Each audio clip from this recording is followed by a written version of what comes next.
So welcome everybody to our quarterly ESO meeting. I was going to share an agenda, but I forgot that this time we're doing it online. So could you mind grabbing me one because I'm unprepared? Thank you. Thanks. You guys who are online are going to have to wing it because I didn't share it with you. I apologize. But okay, so I'm going to do a little introduction of economic development, which we've probably done a million times at this point, and I'm sure you guys all know who we are. But I'm Maria. I'm the marketing manager. I'm Christy. I'm the business attraction manager. And Jordan is online. Jordan, I'm our economic development specialist. And Mark, who's not here, he's our BRE, and Janet is our administrative assistant, and of course Kay, our fearless leader, who is not here. So just to share a couple of events that we've had since the last time, let me actually, do you guys see my presentation? Yeah. Yes. yes. So now I have to, Yeah. hold on, I got what? Oh, Terry Kramer. Hi, Terry.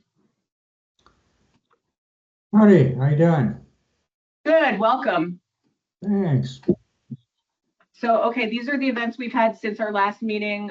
We had an Are You Lender Ready 4-part series that turned into a 2-part series because there wasn't much demand.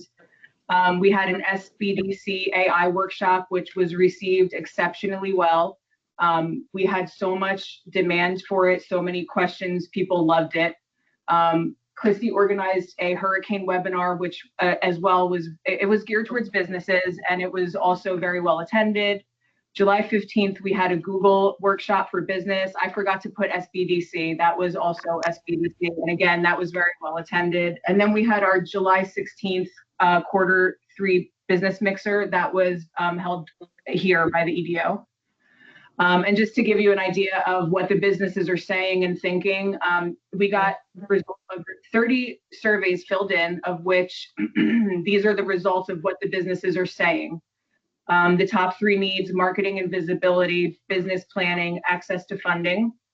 So this is not really different than the other 2 times we've done this. And I thought it was interesting that 13 out of the 30 expressed interest in business mentorship now or in the near future. So it goes to show that all of these things that we're doing, these businesses are really interested in.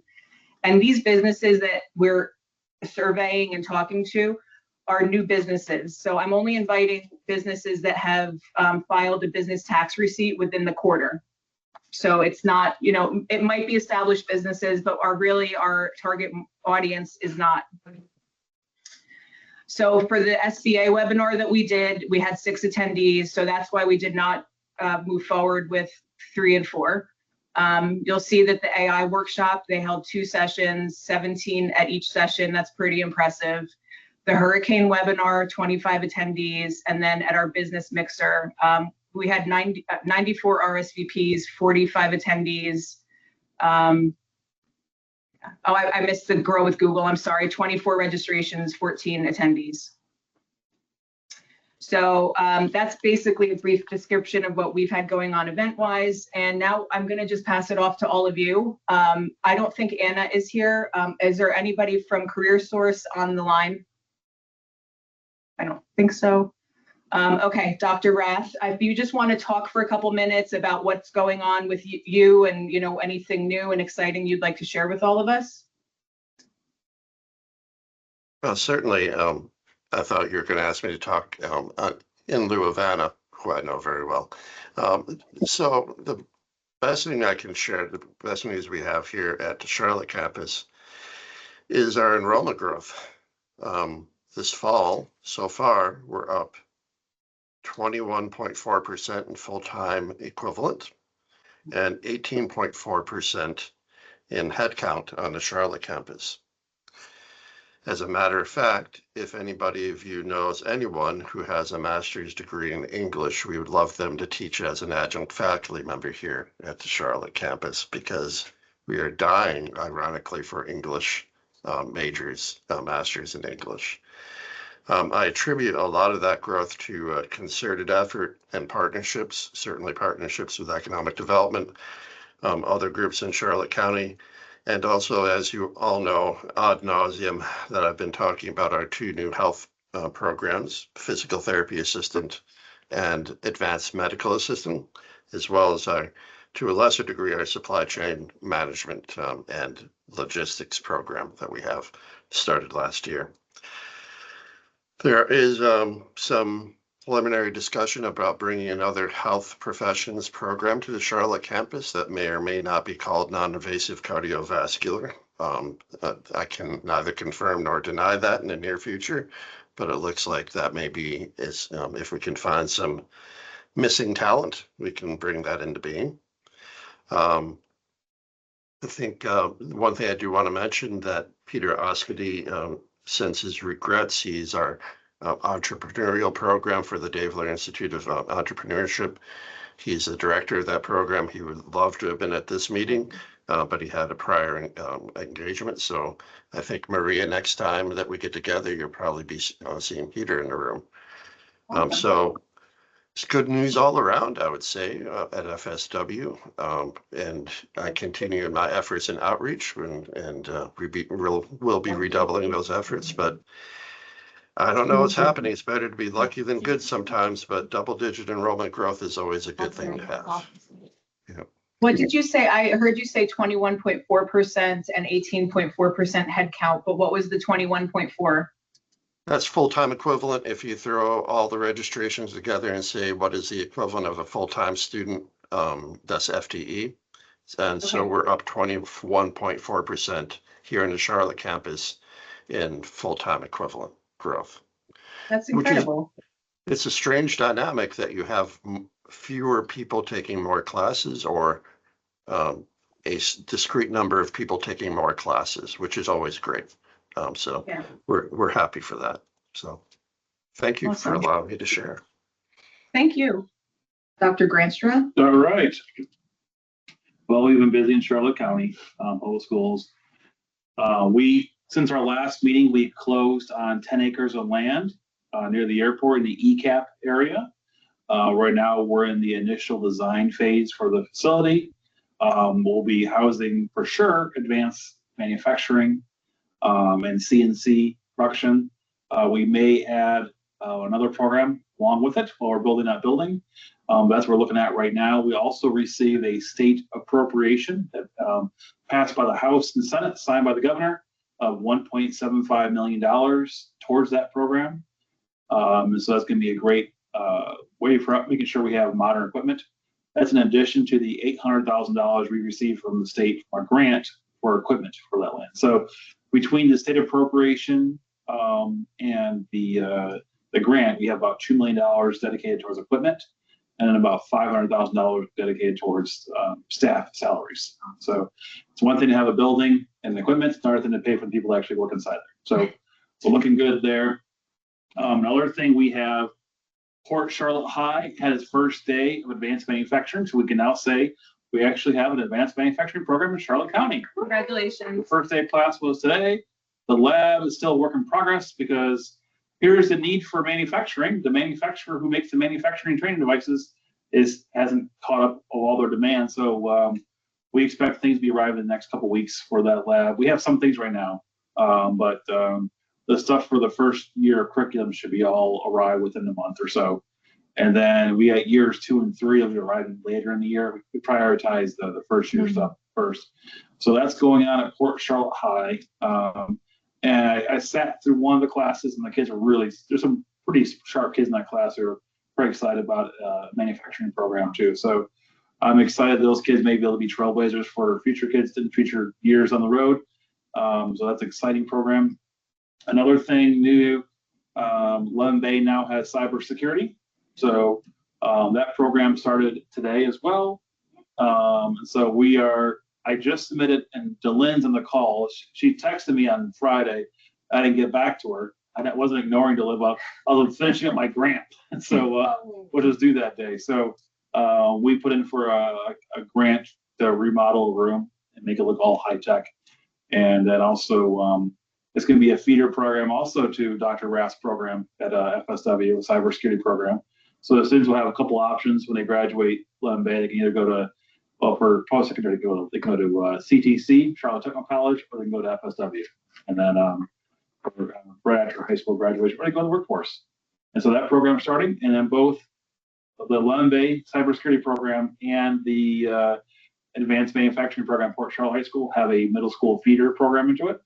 So Murdoch Middle has a manufacturing exploration class, and then LA Ainger Middle School has a cybersecurity exploration class. So it's a way that the kids potentially they could have 7 years of experience before they graduate high school in that field. Wow. Which could happen. That's fantastic. Yeah. That's right. But that's the news from Charlotte. And Maria, do you mind if, because Dr. Granster reminded me about money, I forgot to course. mention that we got our second half of roughly $5 million state appropriation, 2.4 last year, 2.5 last year, 2.4 million this year for our nursing program on the Charlotte campus. In addition to that, we got state appropriation of $500,000 for simulation equipment. So thank you, Dr. Granster, for reminding me about that. So we will be doing some major revisions to our building here on campus for nursing. So. Do you want to share the good news about the grade for the school? I thought that was really exciting. Oh, our school district grade? Isn't that awesome? So those who don't know, Charlotte County Public Schools is a B school district again. We missed it by a quarter point overall. Yeah. So we are the highest B district in the state. Okay. Our neighbors to the south have 14 A schools. They're about 6 times our size. I can't remember if it's 8 or 9. We have 8 or 9 A schools in Charlotte County. And so proportionally, we're awesome. we're awesome. Yeah. So we're, so I still believe we're definitely trending upward. And just like in sports, maybe a team has a good year, but they didn't make the playoffs, but they almost did, but they're doing better. And so I think we're in the right trend, and I think greater things are coming. The state will change the cutoff for A districts for this school year because of the escalator clause. And so we're getting better.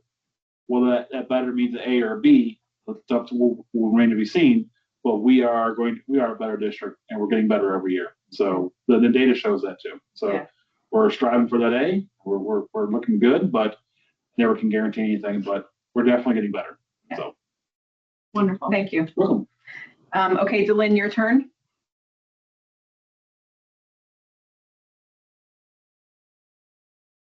Delynn?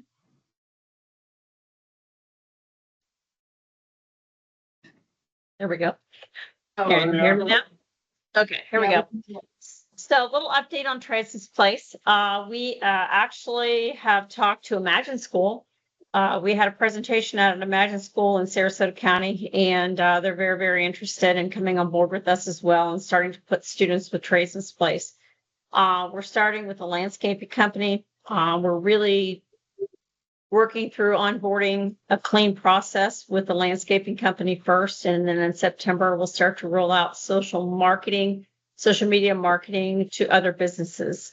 We have interviews set up for students on 8/15, 8/19, 8/21, and then we start Tracy's Place with students in landscaping on 8/25. One of the things that we kind of pat ourselves on the back for is that this is not your normal just work-based learning activity. I am in the process right now of actually writing curriculum. I'm writing hardcore training curriculum for the kids that come on site with us so that we are really not just sticking them with somebody to kind of mentor them through the job, but we're doing training and teaching at the same time and testing. We're doing testing where all of our curriculum is going to be competency-based, and we're going to extend that opportunity to businesses to come on board with us. And I will continue to support them in curriculum because we found that in talking with some of the businesses, it was very difficult for them to bring students in for 2 or 3 hours because they weren't sure what they were going to do with them and who they were going to assign with them because it took away from their current workload. So if I work with the business and industry to find out what it is that they want that student to learn while they have them in their possession, and I work with them and they give me the materials and I write curriculum for them on a standardized format, and build projects for them to do within that work environment, then it's going to be a much better place for that student to learn and be and grow through that current business to be able to take a full-time job once they're employed. So that's kind of where we are right now with Tracy's Place. We're really, really excited about the direction that we're going. And I can't talk about it, but there's more to come on that as we continue to work with students and build them into future entrepreneurs. So that's all I'm going to say about Tracy's Place. Thank you, Delynn. Stephanie, if you're here, I think I saw your name pop up. Pretty sure I saw your name. I'm here. Thank you so much for having me and inviting me. I know I haven't been able to make it to a lot of the summer events, especially. I am here, because we have a lot of students at CTC or leaving CTC. They have a lot of questions about like starting a business in the future. And Terry knows, he's been out to CTC to provide some coaching and give a presentation. I know that we don't do it enough. It's very hard with our clock hours and everything we're trying to fit in with training. I'm always looking for ways we can support students. It comes up a lot in culinary. It comes up a lot in HVAC. We definitely have students who are interested in starting business. We've had students in culinary that have a business and they want to grow it. IT is an area where it can be very competitive, and for students even learning how to market themselves and to get into contracting and things like that. So I'm definitely interested in any way we can support our graduates here and get them resources and just kind of being a part of the group. So thanks again. Yeah, no problem. I'm sure that at a mixer we can definitely include you guys, or we can do one just for the students if you want. But we can talk about that later. That would be awesome. Yep. All right, Dorian, or I know Sue couldn't make it. I don't know if Dorian is on or anybody Dorian is from not on. Dorian is not Okay. on, but this is me, Elizabeth Goldbeck. I'm his assistant director.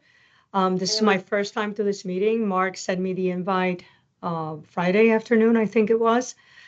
So I'm glad to be here. I can only be with you guys until 3 because I have another meeting coming up, but I wanted to introduce myself. Tomorrow we'll be there in a meet and greet for consultants so that businesses can get to know who we are, what are the services that we offer, so we can continue to provide workshops and at the same time consulting services. Awesome. It was nice to meet you. The pleasure is Terry. mine.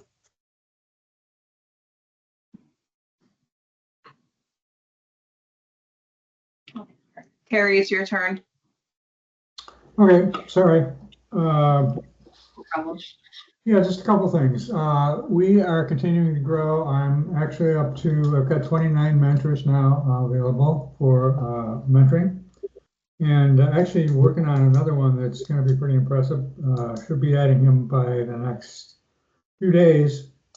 And we're working on community outreach programs. And Stephanie, I want to talk to you about coming back out and spending some time with your students. I know we were able to provide somebody to come out on culinary.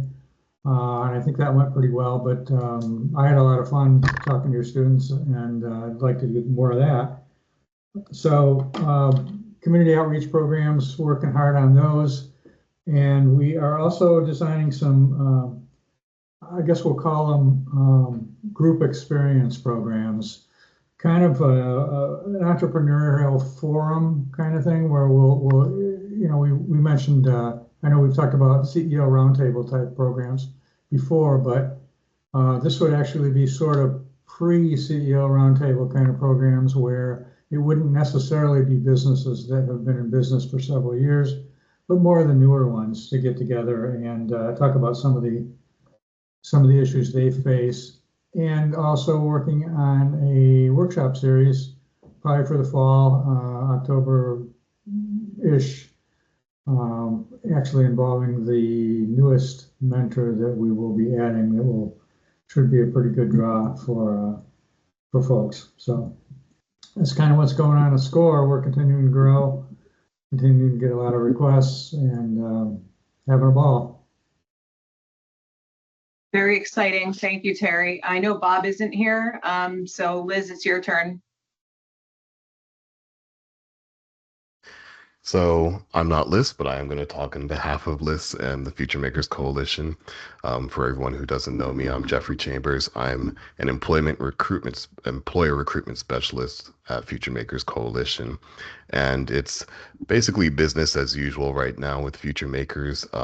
We continue to seek to build relationships with local employers, especially in the Charlotte County area, being a little more present there, help to really understand the local employers' needs, their workforce needs, and connect them with qualified talent that we're working with.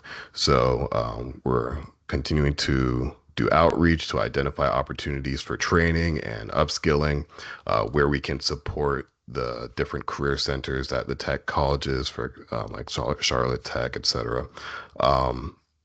And also any reconnector support. So those individuals who are going back to school and looking for some kind of upskills, education, helping adults who have some college or training, but no credentials, or individuals without any credentials to return to complete their education and skills. Continuing to collaborate with schools, trading partners, community organizations, to align that education with those high demand careers. So we're continuing to host hiring events, support businesses in those needs anywhere that we can, piloting different sector-based recruitment strategies, addressing the barriers that individuals in the counties may have, whether it's transportation, childcare, skills gaps, et cetera, and seeing how we can gather that data to kind of track progress towards our goal of getting individuals credentialed and into gainful employment. So for those who I haven't worked with already, I know I will be reaching out to several of you, and those who we're always already working with will continue to work together to achieve these goals. Awesome. Thank you very much. Next, we have Tammy. I didn't see her pop into the meeting, so I don't think she's here. I also don't think Jess is here. And then Rob told me he was going to be about 30 minutes late, so he can introduce himself when he gets here. And I don't believe Allison was going to be able to make it to this one. So that's the basic introductions, and thank you everybody for doing that. So now we're going to move on to business from last time. So the one thing we talked about last time were to come back with ideas to attract and engage youth in Charlotte County. So this was basically an attempt to lower our average age by attracting families to Charlotte County. So whoever wants to go first, don't all jump at the same time. Well, Dr. Rath, mentioned increased enrollment at FSW, so Yeah. that's an encouraging sign. Yeah. Dr. Rath, is that the increased growth, that because of the new programs? It's always hard to say, but we attributed to two things. One, we did not grow as quickly as other state colleges in the past few years. So we think we're catching up to a trend that the other state colleges had, more significant enrollment increases. And then the other is that weather phenomena known as hurricanes. And we've actually dived into that data to take a look at through the two most recent hurricanes, what percentage of students came back and didn't, and what we call stop out students who haven't been enrolled for a year. And there seemed to be a story there, a narrative there about students waiting to come back into education and a drop in education. And then, of course, you never know what people are thinking about in terms of future economic trends and what's going to happen. So that's what we attributed to. And of course, we had a very significant internal effort called Destination Charlotte, which included new programs, marketing, targeted marketing, presence in the community. You folks got to see my unconventionally handsome face out there in many events. So I would say I'll put it all together. I'm not sure how that portends for more global picture of youth and youth involvement in Charlotte County, but it does speak to at least what we're doing. Yeah. So I don't know, I liked what Stephanie said. I never even thought about the, looking at it from the point of view of graduating CTC students, because a lot of them might be interested in starting their own business and being on their own and not really having the idea of what to do. So that's a great way to engage with the youth in Charlotte County. I really like that idea. And we do that quarterly mixer for the businesses, so we could certainly do something for the students. I would love to do that, and we can talk about that after, like I said. But I think that's awesome. I love that idea. One thing that Charlotte County Chamber of Commerce has a little business startup guide that we could probably share with Stephanie to hand out to the students. Yeah. It's kind of a step-by-step through what you need to do to establish yourself, and be something that they can have in their hand to read and Also, and consider. that's a good idea. Absolutely. And, as the long game of, identifying industries or sectors to, grow in Charlotte County, whether in growing current businesses or have new ones expand into Charlotte County, that will provide for more jobs in the area, and so we're hoping with advanced manufacturing, we're able to bring in some new ones to the area. Aviation, same thing is, we already have that one employer come to the area.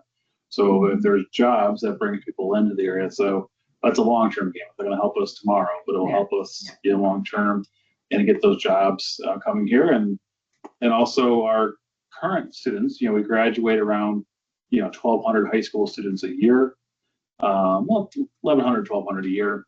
What can we do to retain them going somewhere? So as Stephanie mentioned, entrepreneurship, but also the jobs we have here locally. So we're not losing them to other areas of the state, that we have jobs available for them locally. Do we have data on retention of high school graduates? Not really good data. The DOE, it's hard to track because many of them will, the DOE should do a better job, because we can, they have ways of tracking employment, the unemployment system, but we don't get a consolidated report for our K-12 students. Mm-hmm. We have data on our post-secondary students, their placement upon graduation, but nothing, long-term along those lines. So that would be helpful, for the DOE to give us some of that data, because they have access to databases that we don't have access to. Right. So that'd be helpful for us to do that. But also keep in mind too, the better our programs get, you might get more students leaving the area. You think of the top universities in the country, top colleges in the country. Some will stay local. Well, some now, because they're doing such a good job, they can have jobs around the country. So the AMP program, which DeLynn started a few years ago, the better we get, the more opportunities our students are going to have. So some may want to stay local, but some say, hey, I'm going to take this great opportunity I have across the country and make big money because I can. So that's just going to be part of it. But we want to make sure our kids have the opportunity to work locally if they want to, and grow that. Maybe by attracting new businesses to the area, we'll encourage them to stay there. But the better we get, the more options they're going to have. That's a good problem to have. Yeah. Okay. Does anybody else have any ideas to attract and engage our youth? One possible idea is, to glom onto the concept of entrepreneurship, working with our current employers to encourage youth who often have some of the more the better ideas and more cutting edge ideas to encourage creativity within organizations. So that way we can grow youth to start their own businesses with business experience, having worked with others. So if there's some programming out there we could provide, that would be great. That's a good idea. Anybody else? Okay, I'll take the silence as a no. All right, so the second thing that was left from last time was we wanted to identify local influencers who can inspire the next generation or explore collaboration with outside influencers.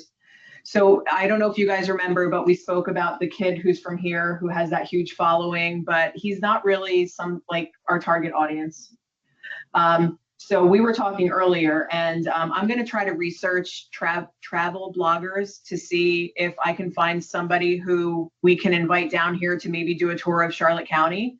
I don't know if you guys have any other ideas. I know, Christy, you had the idea of the guide, the fishing stuff, because Yeah. the fishing is great. But also, I guess my thing is I'm trying to attract, our whole goal is to attract young families because we need youth here. So I don't know if you guys have any ideas about how we could get that to happen. I have a question since I'm new to the group. Are there any incentives for younger families to move to Port Charlotte? It's just that I'm new to the group and I'm trying to catch up in information and all that you're doing, just out of curiosity. No, we don't. We're not incentive driven. From the business perspective, meaning like the county does not offer incentives to the businesses at all.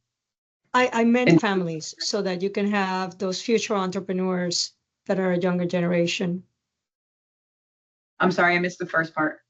So I meant like families that we would like some, as of what I'm listening, you would like younger families to move to the county so that you would have opportunities of younger entrepreneurs to be part of the ecosystem. It was just wondering in terms of residing in the county, not for businesses. We look at the population in Charlotte County and our average age is 61. So we have an aging population, and we basically need to attract a young youth to counteract the fact that, yeah. So that's why we're focused on this. And that's just for the county to survive and But thrive. are there any incentives for people to relocate there, like to move there?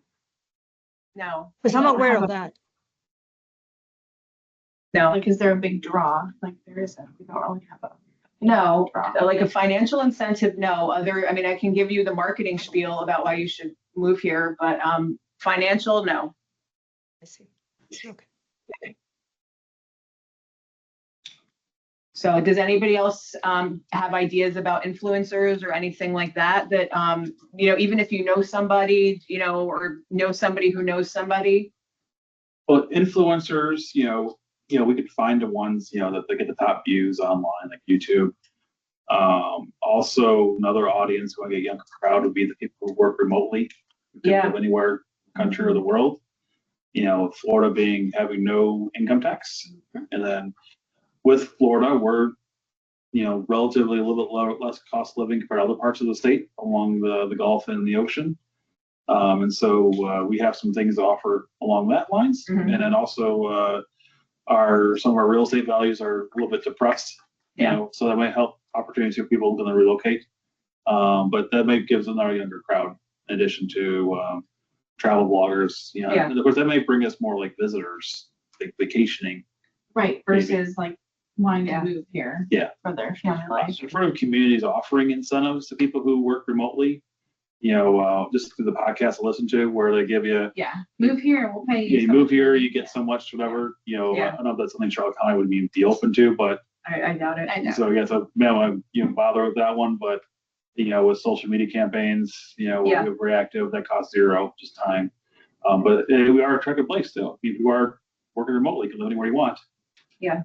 I mean, we do paid ads to places like states that are cold. So it's in December when you're sitting freezing, and we show you Charlotte County. I mean, so we are doing those types of things to attract people here, and it's effective. I mean, Well, we had a discussion a couple weeks ago, just in our office, okay, like, what's our cultural identity here? Like, what, people are, I want to move there. What would be that kind of draw? Do we have it? If we do, can we identify it? If we don't, what can we do to help facilitate a creation of that so that people, when they can look and choose, we can point out different things about like why people would choose Sarasota with their culture and their, the museum, like those types of things. Like, what do we have here? And if we, like, what we can do to facilitate or enrich the area to create more of that local identity, if that makes sense. our best side is outside. Right. Okay. So then I said, well, how come we don't have anything like, do we have a big fishing festival? Like, do we We have have the like, turpin thing every year. I mean, I'm not a fisherman. no, that's for people who want to go on the boat. But like things but I get what you're that are saying. more broader, like, I don't know. So we were just kind of spitballing, like trying to figure out like what else we could do to help facilitate. Create identity. Do you all have any thoughts on that?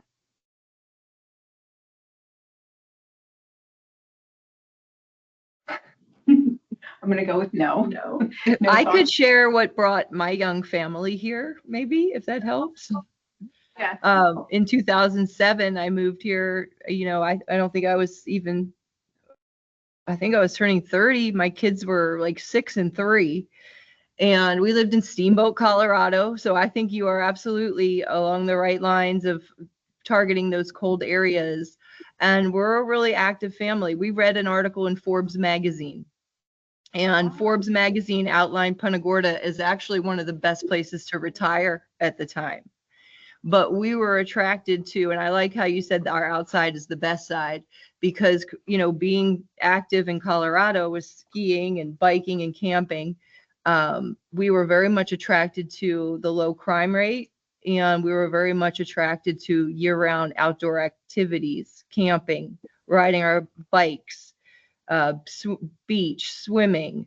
So I can only speak from, and then of course, the home prices in Florida were a whole lot different than Steamboat, Colorado, and they still are. So I can speak from personal experience. Those are things that attract young, active families. Yeah, I agree. I mean, I would imagine. Oh, I'm from New Jersey, unfortunately, and yeah, I would never want to. Yeah, you can't compare the taxes. I mean, between property taxes, state income tax, all that stuff. I mean, there's no comparison. But I think, and from our office, we leverage all that stuff, and not only in our organic social media, I'm sure you guys, if you follow us, you see that I'm posting quality of life, I'm posting about our education, because I think we have an advantage in terms of schools, which is attractive to families, because if you are considering moving here, you know, the fact that our schools are good would be a consideration. I am posting so much about quality of life. So organically and paid ads, we are doing all of those things. So I guess, like you said, I think it's more about how do we differentiate ourselves. Yeah, and you made a good point about the safety, and that's such a big thing now as we look around the country and we see some areas not being safe. Yeah. And you can't even, in Cincinnati, I'm from Ohio, Cleveland originally, you can't even go to a concert without, you know, getting mugged on your way back to your car. But, you know, interestingly enough, companies like realtor.com have removed the crime map from people being able to see that when they're looking at where they want to move. So they're looking where they want to go. And maybe that's something to think about, like what is a way to convey, where before they could go and they could physically look and see, oh, this area has this crime rate, this has this crime rate. Like, we know we're a safe community. How do we convey that on a broader? We can add a widget to the website comparing it, like New York, I don't know, LA, and then Punta Gorda. Right, but they took kind of your ability to see, they said it was, you know, discriminating or something. So they removed it, but like that kind of a feature to focus on even how our communities are very safe here. Yeah. I'll talk to our marketing people and see if we can add like a widget that compares the cities. Yeah. My people. It's good to start the conversation of framing what we want, you know, people to think of Charlotte County from the outside. Yeah. Because in the event, let's say interest rates start to go down again, that's probably keeping a lot of young families from purchasing a home, because of interest rates. So if those do start going down, we'll have at least social media backing and postings that, you know, why Charlotte County, you know, and you know, obviously we don't do deep dive, you know, our crime rates be lower than the counties. So how can we highlight that, you know, and you know, it's a quality of life thing to do. And at various events, I don't know all the events that we have going on here, you know, but you know, those things there, we think they all can help. But you know, it's getting that positive message out there. But what brought me down here, the job, you know, and so ultimately, well, young family lists are independently wealthy. They're coming here to have a job, to land to, and so that's what we're really coming into is we bring in the high-paying jobs, the people come with it. Or the remote work. That's the other. So we have those two different kind of people that we're going to target. So yeah. All right, that's a lot to mull over, but yeah, I think that's good. Does anybody else have anything they want to say about that? Yeah, certainly. What a lot of research out there about cultural activities, arts and culture, helping to define communities and also bring people into communities. We've been doing a better job of that in Charlotte County, but I would say that we have to encourage even more cultural, artistic. Uh, Punta Gorda has some really good music. If you go to the concerts, but we need to do more of that. You can go to a place, live in a place, but what keeps you there is a quality of life, which does include arts and culture. Mhm. Dr. Rath, is your adjunct position in person or remote? You mentioned earlier. I would love to have someone, we'd have to spool them up within the next 2 weeks, but that would be in person here. Okay. Yeah. Both actually, but I'd rather do in person. So. Okay. I can't help it. I know somebody could do remote, but Send them to me anyway. I'm a good, speaking of influencers, I may be able to influence them.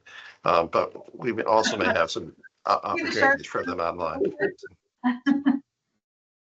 Please do so. All right. All right, so our next thing left from last time was to brainstorm collaborative projects for future implementation. I know we every time talk about, like Terry said, a CEO roundtable. We've talked about some entrepreneurship type program, either through the school, like we've tossed around a couple of ideas. I don't know if anybody has thought of something that they would like to do that we can collaborate on. Anybody? I liked my idea of collaborating with the one to highlight our outside. Oh, well, I didn't hear the idea if you want to share it. Oh, you didn't hear it? Okay. Where we talked about the Vanderbont's Wildlife, their YouTube channel out in Inglewood, where they go out and they feature like all the scenery that they put out from our area is absolutely gorgeous, and I think it would draw a lot of attention.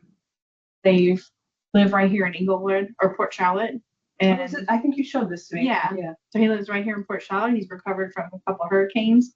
They're still doing he works locally and does YouTube. But when I think of the videos and the visual like attraction that people would have to it, I think it really, when you're just a thought. Yeah. What's the name of the YouTube channel? Vanderbont's Wildlife. All right. Originally moved down from Michigan. You like them already? All right. Oh, you know Mark? No, I like Michigan. Oh, okay. Yeah. Sold out from Michigan, moved down here with his wife, and they have 3 sons and a daughter. Yeah. So they've been through Ian, they've been through Milton and Helene, and they live on that Inglewood Port Charlotte border over there. And so now he's trying to get, after taking time off to have to recover from the hurricane, now they're going to start doing more videos. But one of the things when we first moved down here, we found his channel. We're like, hey, that's right here. Yeah. Wow, this area is gorgeous. Oh my goodness, I didn't know you could go, spearfishing. And I didn't know that there was a dive shop in Inglewood where you can get your scuba cert and you can go see these beautiful places. And it's right here. I really do think like what tourism had the best slogan with our best side is outside, because that really is the best thing we have here. So, I mean, we don't need to reinvent the wheel. It's just getting the word out there. That's really it. But yeah, so I think collaborating with somebody like that would be good. Because they moved for that quality of life. They moved down here with their family to do that. Yeah. And the travel thing, like I understand, like that's great for vacationers, but I will figure out a way to get that in front of work from home people. Like we can work that into our marketing plans. So, because that's really a great group of people to get down here. And there are people who would be here who won't be commuting every day. Right. They'll be on the roads and Yes, they're still 100%, paying property taxes. Yeah. All right. So about the collaborative projects, I was thinking about, so Terry said he wanted to do something similar to the CEO roundtable. So I'm excited to hear about that when Terry is ready to share.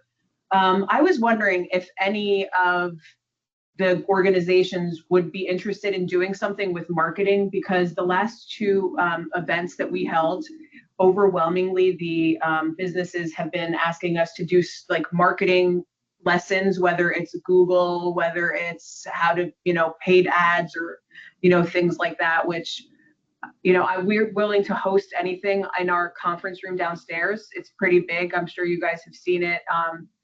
So I don't know if any of you guys have an interest in hosting that or starting it, or doing something like that. And if you do, just if you want to email me afterwards and let me know, that would be great.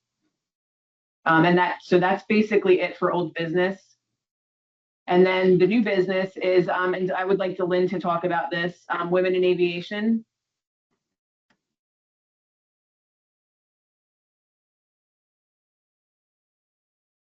Dylan, did we lose you? You didn't? No, here I am.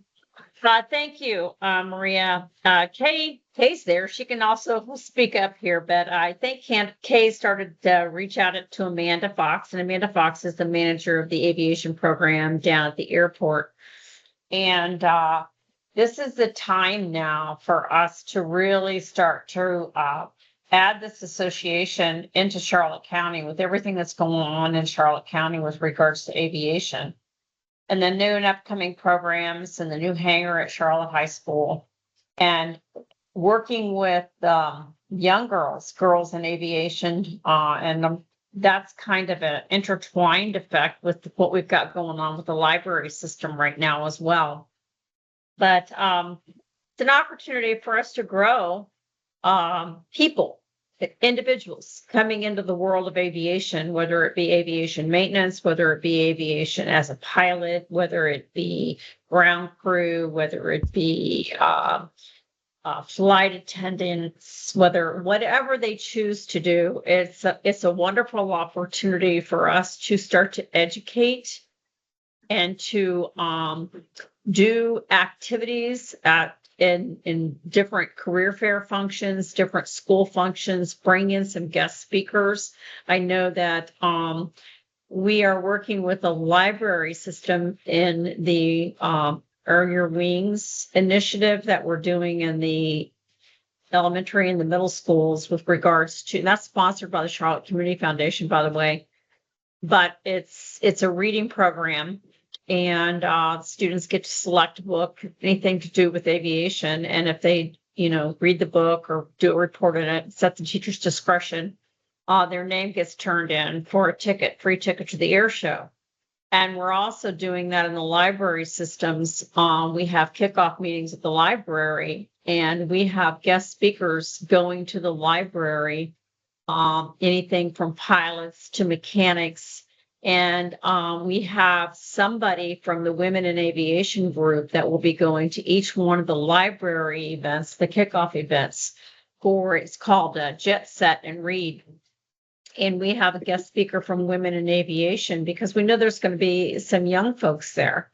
And so we're trying to grow interest for the area of aviation and promote ourselves to get involved in aviation in Charlotte County.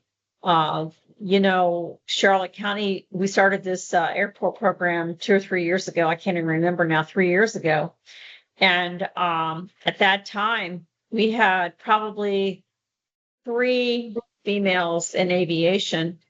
And I'm so excited because one of the events, I think the event in Port Charlotte that's going to take place at the library, one of our students in the aviation program, she's going to come in and she's going to talk to the girls about being, and she's had a rough time. She's had a rough go of it in this program. She's come in and out of this program several times. She's got a lot of kids she takes care of, and she's a lot of responsibility in her life. And she's going to talk about that and how she's pushed herself and motivated herself to finish this program and become an aviation mechanic. She's a great speaker, and we're looking forward to listening to her. We're looking to do some events in Charlotte County, a Girls in Aviation Day, and providing, like I said, guest speakers and just showcasing what women can do in the aviation industry. And I say women, but I mean individuals, because there are men and women in aviation as well. So we welcome them all. Awesome. Very exciting. Okay, so the next item of new business is workforce roundtable with FGCU. That's going to be happening later on this year. We actually have a meeting scheduled with Dr. Timur and Jessica Rhea later on. I believe it's in September. We already discussed the CEO roundtable, and then Delyn, I hate to do this to you, but can you talk about the air show? I thought this would be a good opportunity. I think Rob is on the call now. Okay. So So as I spoke about the reading program, let me kind of backtrack a little bit because everything I do is kind of interconnected. But as I spoke about the reading program, these students from the public school systems, these young students from the elementary schools, and this will be the first year that we've offered that reading opportunity to the middle schools. In addition, we received some funding for International Air Show through Denise Dole. We received grant funding from Charlotte Community Foundation to support a pilot, an African-American pilot who went to Canada and to get his pilot's license because he was too young to be able to get his pilot's license here in the United States. So he went to Canada, got his pilot's license, and he's done a great job of motivating and inspiring the youth that he meets with and talks with to get involved in a. And we are bringing him, his name is Jamal Larkins, into the middle schools. We're also doing the Earn Your Wings reading program in the middle schools, but we're bringing Jamal Larkins and his Dream Launch. He has a Dream Launch program. And he will be in the aviation classrooms at Punta Gorda Middle School and Port Charlotte Middle School. And then he's going to do a large group presentation the week before the air show at LA Angel Middle School and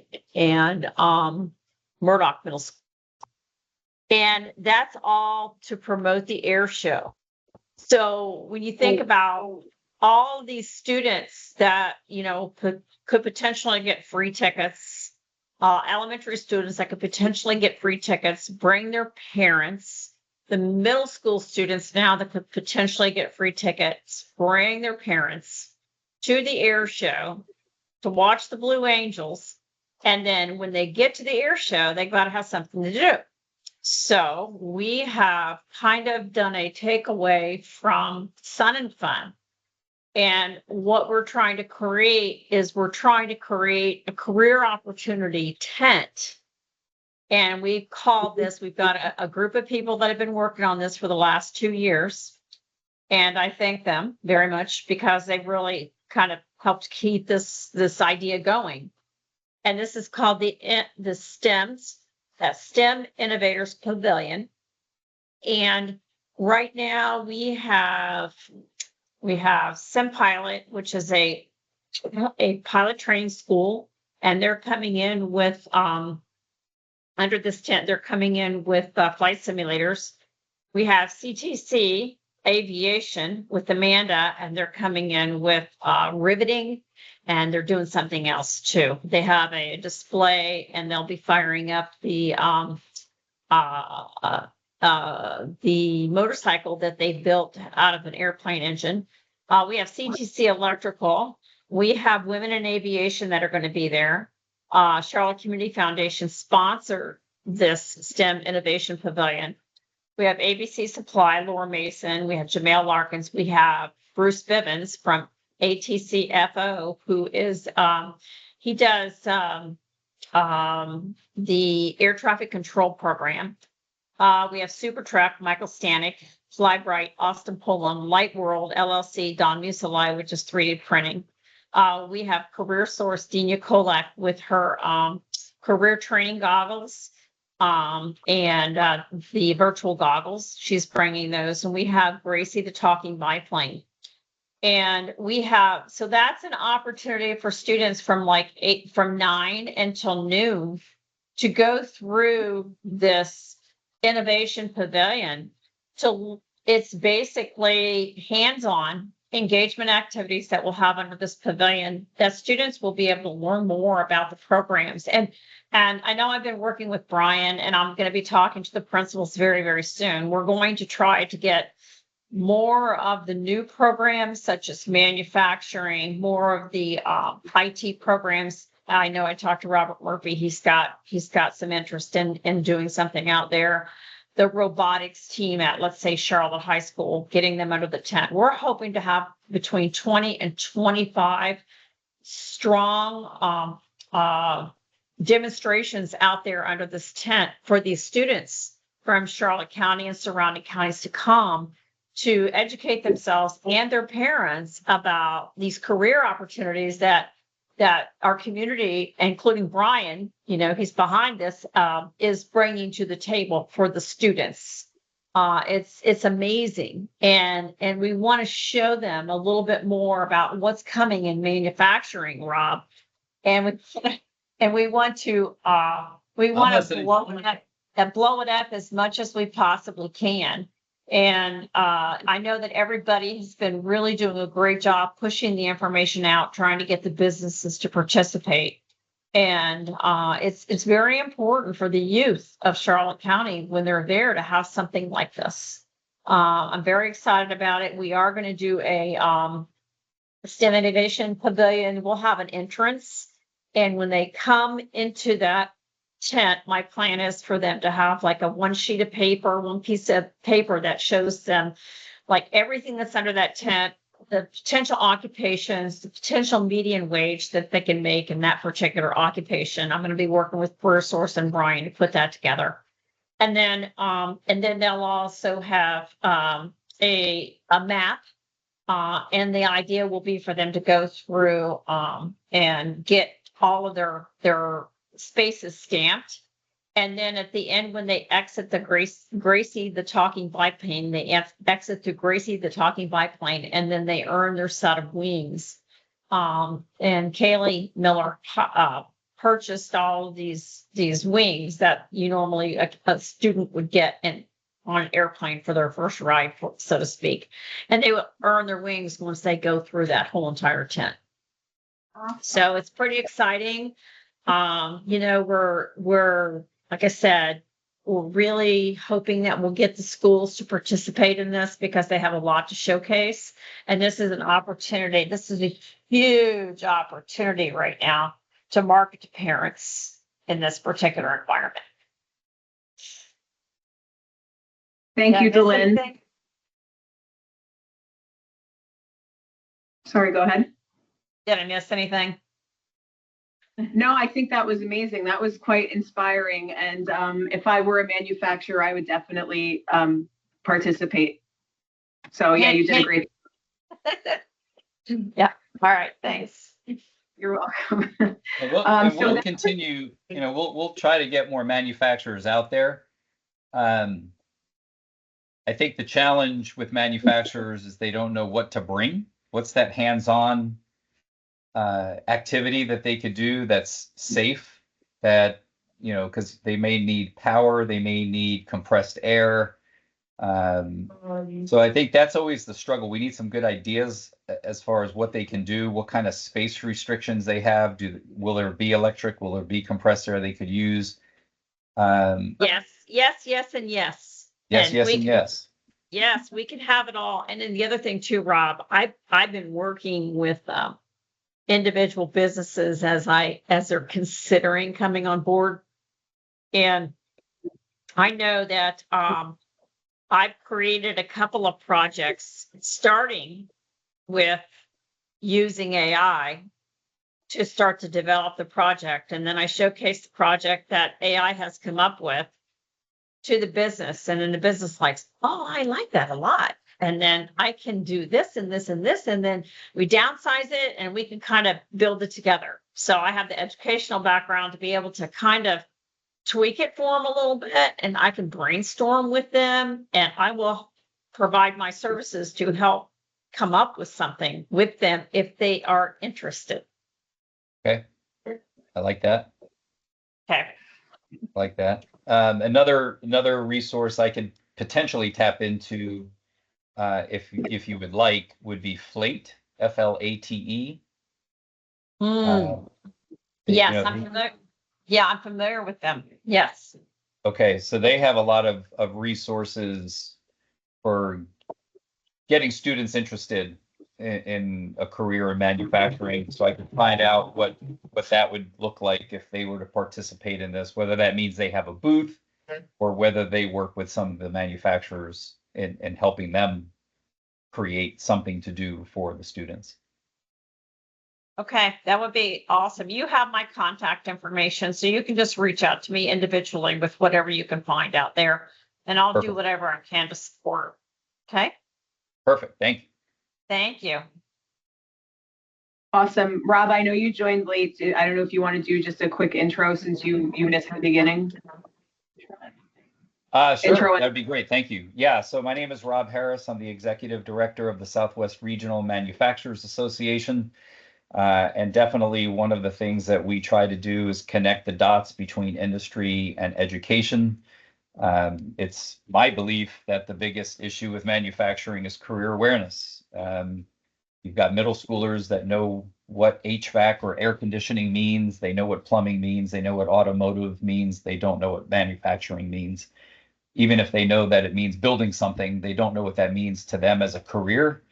And if they go into any kind of a program, either in middle school, high school, tech college, wherever, they just don't know what they're going to be when they grow up. And I think that's a big issue. So doing something like this, where it's career awareness and get kids excited about building things using their hands, is perfect. It's just, honestly, it's been very difficult to get manufacturers to participate, especially when you're talking about the younger students. If they think it's more of a job fair, where it's seniors and they can hire them because they came to their little booth and they were excited and made a great presentation. That seems to be a little bit easier than 6th to 8th graders. Like, I can't hire middle schoolers. Why am I going to this? So we're trying to educate them on the importance of career awareness and participating in an event like this. So we'll continue to work on it. But thank you. Well, we appreciate it. Okay, so this was the quickest ESO meeting I've ever had, and you're welcome, all of you. So action items for the next meeting. I don't know. What do you guys think? What would we like to work on for our next meeting to support the entrepreneurs of Charlotte County?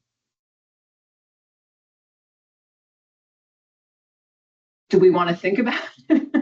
Probably. All right. I will email everybody for the next one. I'm tentatively saying December 10th. There are things that we left pending that we talked about. I will write it up and give us our action items for the next meeting. But thank you, everybody, for joining. And I'm very happy to hear all the great things that are going on with everybody. So thank you. Thank you very much. Thank you.